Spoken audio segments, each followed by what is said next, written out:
اور اگر یہ سب کچھ نہیں ہوتا تو یورپ میں آگے حالات بہت خراب ہو سکتے ہیں. تو اوور آل جو سین اپروچ ہے پوری دنیا میں وہ تو یہی ہے کہ اس جنگ کا ایز ارلی ایز پاسبل خاتمہ ہو, کیونکہ پوری دنیا کا 20% جو آئل ہے, پوری دنیا کی 20% جو انرجی ہے وہ اسٹریٹ آف ہارمز کے پیٹ سے گزر کر آگے جاتی ہے. اگر اسٹریٹ آف ہارمز جو ہے اس کے اوپر ابھی جس طریقے کا ایرانی کنٹرول ہے, یہ کنٹرول بدستور موجود رہتا ہے, تو بہت مشکل ہو جائے گا کہ جنگ کے حالات میں دنیا کی انرجی ریکوائرمنٹس میٹ ہوں. ابھی پوری دنیا کے اندر ایک سنگین اکنامک کرائسس آ سکتا ہے. تو سین اپروچ تو یہی ہے, اور یہ پریشر بھی بائی دا وے امریکی اینڈ پر ہے کہ اس جنگ کو جلد از جلد ختم کیا جائے. باقی جہاں تک بات ہے کہ حملے کیے جائیں گے, دھماکے کیے جائیں گے, دوبارہ بمباری کی جائے گی, تو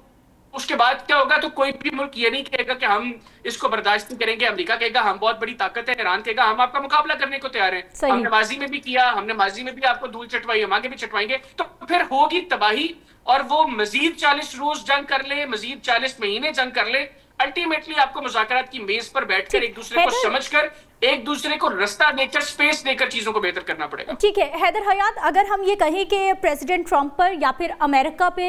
بہت زیادہ پریشر ہے جنگ بندی کو لے کر بھی اور مذاکرات کو بھی لے کر, کیونکہ جیسا کہ آپ نے مڈ ٹرم الیکشن کی بات کی, ریپبلکن پارٹی کی بات کی, پھر اس کے بعد ہم نے دیکھا کہ ڈونلڈ ٹرمپ کی جو پاپولیرٹی ہے اس جنگ کے بعد بہت زیادہ کم ہوئی. مظاہروں کی ہم نے بات کی کہ یونیورسٹی میں اسٹوڈنٹس نے بڑی تعداد میں لوگ روڈز پہ نکل آئے کہ آپ غلط کر رہے ہیں. پھر کانگریس نے خلاف ورزی کر, کانگریس نے جو ہے کوشچن مارک لگا دیا کہ آپ نے کس سے پوچھ کے, کس سے اجازت لی, آپ نے ایران پر چڑھائی کر دی. اور پھر جنگ کے 2 مہینے کمپلیٹ ہونے کے بعد پریزیڈنٹ ٹرمپ کو ہر صورت کانگریس سے دوبارہ اجازت درکار ہے کہ وہ اجازت دے تو یہ جنگ ہو سکتی ہے. کانگریس تو پہلے ہی مخالفت کر چکا ہے کہ جنگ نہیں ہونی چاہیے ایران کے ساتھ. یہ تمام فیکٹرز کس حد تک پریشرائز کر رہے ہیں امریکن پریزیڈنٹ کو؟ دیکھیں, یہی وہ بات ہے جو میں نے پہلے اپنے سوال کے جواب میں کی کہ ایکسٹرنل اور انٹرنل دونوں پریشرز ہیں اس وقت ڈونلڈ ٹرمپ پر. انٹرنل پریشر یہ ہے کہ نومبر میں مڈ ٹرمز ہیں, مڈ ٹرمز کو اگر ڈونلڈ ٹرمپ کی مقبولیت کا گراف اسی طرح گرتا رہتا ہے, امریکی صدر اپنی عوام کو اس بات پر قائل نہیں کر سکتے کہ یہ جنگ ان کے لیے ضروری ہے, تو ڈیفینیٹلی مڈ ٹرمز میں جیتنا بہت مشکل ہو جائے گا ان کے لیے. اور by the way mid term سے پہلے لوگ تو امریکہ میں آرٹیکل 25 کی بات کر رہے ہیں جو کہتا ہے کہ امریکی صدر جو ہے وہ اس قابل نہیں ہے کہ وہ صدارتی عہدہ سنبھال سکیں, اور ایسی صورت میں بیڈی وینس جو امریکی نائب صدر ہیں ان کو صدر بنایا جا سکتا ہے. تو ہم اگر اس آپشن کو سائڈ پر بھی رکھیں اور ڈائریکٹلی مڈ ٹرمز کی طرف بھی جائیں, تو اس مقبولیت کے گراف کے ساتھ ڈونلڈ ٹرمپ کے لیے مڈ ٹرمز میں جیتنا بہت مشکل ہے. اور اگر وہ مڈ ٹرمز نہیں جیتے تو ان کو اس چیز کا اندازہ ہے کہ ان کو امپیچمنٹ کا سامنا کرنا پڑے گا, مواخذے کا سامنا کرنا پڑے گا, اور اس کے بعد پھر اپنی صدارتی مدت کو مکمل کرنا ان کے لیے مشکل ہوگا. تو یہ صرف ڈونلڈ ٹرمپ کی بات نہیں ہے, ریپبلکنز کے پولیٹیکل فیوچر کی بات ہے, اور یہ بہرحال پریشر امریکی صدر پر ہے. دوسرا جو ایکسٹرنل پریشرز ہیں جو مڈل ایسٹ کا ہے, آج انہوں نے یو اے کی براہ راست خود بات کی, اور اگر یہ جنگ دوبارہ جاری رہتی ہے تو میں آپ کو بتاؤں کہ 3 وہ ممالک جو اس سے بہت زیادہ متاثر ہوں گے اسرائیل کے بعد, وہ متحدہ عرب امارات, بحرین اور کویت ہوں گے, کیونکہ ایران ان ممالک کو بہت اگریسولی ہٹ کرے گا اگر جنگ دوبارہ شروع ہوتی ہے. اور جو یہاں سے بھی پریشر ہے کیونکہ مڈل ایسٹ نے اس جنگ بندی کے پیریڈ میں دوبارہ خود کو ریوائیو کرنے کی کوشش کی ہے. جو امیج مڈل ایسٹ کا پوری دنیا میں تھا وہ امیج متاثر ہوا ہے, دنیا ان کو سیف تصور کرتی تھی. آج ان کی جو سیکیورٹی کے سارے معاملات ہیں امریکہ کی وجہ سے ان کے اوپر سوالیہ نشان کھڑے ہوئے ہیں, لہٰذا وہ بھی ان سارے معاملات کو بہت سیریسلی دیکھ رہے ہیں کہ آپ نے یہاں پر بیسز بنائی, آپ نے یہاں پر اپنے فوجی لا کر, اپنے طیارے لا کر, اپنے ایئر ڈیفنس سسٹمز لا کر کھڑے کیے جو ہماری حفاظت میں کامیاب نہیں رہے. تو وہ امریکہ کی طرف بھی دیکھ رہے ہیں کہ آپ نے ہمارے اربوں خربوں ڈالرز بھی لگوا دیے, باوجود اس کے آپ ہمیں وہ اس سطح کی سیکیورٹی پرووائڈ نہیں کر سکے. پھر ہم نے چند روز قبل امریکی جو وائٹ ہاؤس کی ترجمان ہے ان کی سٹیٹمنٹ بھی سنی کہ جو پیٹریوٹ میزائلز کا استعمال کیا گیا ہے, کوائٹ پاسبل ان کا بل انہی ممالک کو جو ہے وہ چارج کیا جائے. یعنی وہ یہ جنگ بھی امریکی صدر جو ہے وہ کوشش کریں گے کہ اس کا خرچہ بھی وہ مڈل ایسٹ کے ممالک سے وہ کسی طریقے سے لیں. تو یہ پریشرز ہیں, یورپ کا اپنا پریشر ہے, وہ بار بار نیٹو کو کاغذی جو ہے وہ شیئر کہہ رہے ہیں کہ نیٹو نے اس کو آنکھیں دکھائی ہیں, اور نیٹو کے وہ ممالک جو امریکی صدر کی اجازت کے بغیر آنکھیں بند نہیں کیا کرتے تھے, آج وہ آنکھیں دکھا رہے ہیں ان کو, اور وہ ان کو جواب دے رہے ہیں ہر بار کہ ہم آپ کی طرف سے ایسی جنگ میں بالکل داخل نہیں ہوں گے جس میں یورپ کے لوگوں کا مفاد نہیں ہے, انفیکٹ یہ تو امریکی لوگوں کا بھی مفاد نہیں ہے. تو یہ سارے پریشرز ہیں امریکی صدر پر. اب فیصلہ انہوں نے کرنا ہے کہ انہوں نے اپنی سیاست کو بچانا امریکہ میں اپنی گرتی ہوئی مقبولیت کے گراف کو بہتر کرنا ہے یا اس گھٹیا شیطان کی سیاست کو بچانا ہے جو اس وقت اسرائیل میں برسر اقتدار ہے اور جس کی کوشش ہے کہ کسی نہ کسی طریقے سے یہ خطہ مسلسل جنگ میں دھکیلا رہے تاکہ اس کے اوپر جو کرپشن کے کیسز ہیں ان سے وہ بچا رہے اور آگے اکتوبر کے اندر جو اسرائیل میں انتخابات ہیں اس میں اس کی جیت ہو. اچھا حیدر حیات، مجھے بڑا امپورٹنٹ میرا خیال ہے کہ میڈیا کے حوالے سے بھی آپ سے کوشچن کر لیتی ہوں کہ اللہ کرے کہ مذاکرات کا دوسرا راؤنڈ ہو جائے، کیونکہ پوری دنیا کی طرح ہم بھی متاثر ہو رہے ہیں آبنائے ہرمز بند ہونے کی وجہ سے، مڈل ایسٹ میں جو انریسٹ چل رہا ہے اس کی وجہ سے. پہلے بھی کوشچن مارک لگا صحافیوں پر کہ ڈائریکٹ خبریں نہیں آ رہی بلکہ ہم لوگ رپورٹ کر رہے ہیں، بی بی سی کو، رائٹرز کو، نیو یارک ٹائمز کو ہم رپورٹ کر رہے ہیں. مجھے یہ بتائیے گا کہ ہم تک ڈائریکٹ خبریں کیوں نہیں پہنچ پا رہی یا پھر ہم خود نہیں دیتے؟ اور دوسرا امپورٹنٹ پوائنٹ، پریزیڈنٹ ٹرمپ تو صحافیوں کو خود فون کرتے ہیں یا پھر ڈائریکٹ بات کرتے ہیں اور کوئی نہ کوئی ایسا سکوپ، کوئی نہ کوئی ایسی سٹوری وہاں تک چھوڑ دیتے ہیں کہ ایک دم سے کھلبلی مچ جاتی ہے. ہمارے ساتھ کیا ہو رہا ہے؟ دیکھیں، ایک بات تو میں یہ کلیئر کر دوں کہ اس میں کوئی شک نہیں کہ پاکستان کے اندر اس وقت صحافت کرنا کوئی آسان کام نہیں ہے. صحیح، حالات بہت مشکل ہیں، لیکن اس اسپیسیفک معاملے پہ میں سمجھتا ہوں کہ یہ اپروچ بڑی درست ہے. ہم ایک ایسا ملک ہے جنہوں نے تیسری ورلڈ وار کو ابھی تک روک کے رکھا ہوا ہے. اگر یہ دونوں ممالک ابھی بھی حالت جنگ میں ہوتے تو ہو سکتا ہے کہ تیسری ورلڈ وار کا آغاز ہو چکا ہوتا. ہماری پوزیشن بڑی سینسٹیو ہے، یہ معاملہ بہت حساس ہے. ایسے میں تو ایٹ لیسٹ اس اپروچ کو سپورٹ کرتا ہوں کہ ہمیں ڈائریکٹلی کوئی خبر، ہم گزشتہ مذاکراتی دور کے دوران کچھ چیزیں پاکستانی صحافیوں کو پتہ تھیں لیکن جانتے بوجھتے ان کو رپورٹ نہیں کیا گیا کیونکہ پاکستان کا کردار بہت اہم ہے اس حوالے سے. اگر پاکستان سے کوئی خبر جاتی ہے تو اس کا ایک امپیکٹ ہے باہر. ابھی کوئی خبر آ رہی ہے تو وہ ویسٹرن میڈیا دے رہا ہے یا وہ مڈل ایسٹ سے رپورٹ ہو رہی ہیں چیزیں یا یورپ سے رپورٹ ہو رہی ہیں، تو ان کی وہ جو ہے سیریسنس نہیں ہے. تو یہ اپروچ بہتر ہے اور بہرحال خبر دینا حکومت کا کام نہیں ہوتا، خبر نکلوانا صحافی کا کام ہے. تو اگر گورنمنٹ نے ہاتھ جو ہے وہ سخت رکھا یہ اچھی چیز تھی، اور اس کے باوجود ہم لوگ اگر خبر نہیں نکلوا سکے تو میں سمجھتا ہوں کہ ہماری ناکامی، اس میں گورنمنٹ کا قصور نہیں ہے. لیکن بہت شکریہ حیدر حیات، ٹائم کی تھوڑی سی قلت ہے. بہت شکریہ، آپ ہمارے ساتھ موجود رہے، ڈیٹیل ہم بات کر رہے تھے اور امید یہی کی جا رہی ہے کہ مذاکرات کا سیکنڈ راؤنڈ بھی ہوگا اور یہ خبریں موصول ہو رہی ہیں. ذرائع یہ بتا رہے ہیں کہ جو ڈرافٹ ہے وہ تیار ہو چکا ہے اور صرف سائن ہونا باقی ہے. ایک بریک پہ جاتے ہیں، واپس آتے ہیں، مزید ٹاپکس پہ بات ہوگی.